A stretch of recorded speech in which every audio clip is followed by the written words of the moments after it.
We recently published a policy brief that achieved exceptional media coverage. I'd like to tell you why it matters for all Europeans. Our paper was published just before the EU adopted its new regulation to phase out gas and oil imports from Russia. This phase out is justified because Russia uses the money for its war against Ukraine and to undermine our democracies. Now, EU member states must prepare national diversification plans for gas and oil. But strangely, these plans are supposed to focus exclusively on Russian imports. By this logic, a country could claim full diversification even if 100% of its imports came from a single country. And that would be the opposite of diversification. And this is a serious problem because Europe now has a new dominant gas supplier, the US.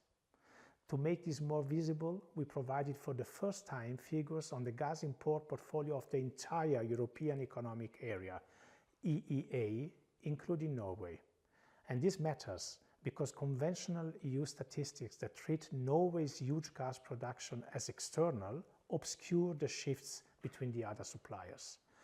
Considering Norway as domestic makes sense because Norway is deeply integrated with the rest of Europe, economically and geopolitically.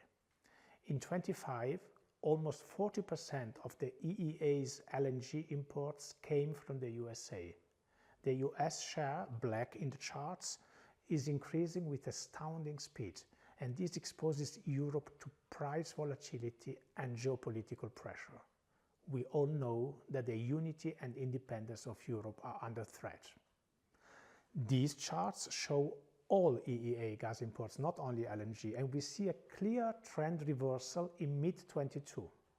Since then, Europe has actually stopped diversifying.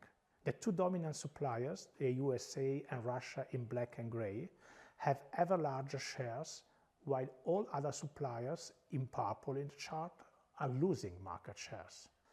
What can we do? Accelerating the energy transition is the central pathway to more energy security.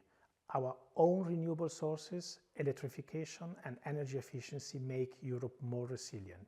Let's do our homework and we will stop spending hundreds of billions per year on imported gas, oil, coal and nuclear fuels.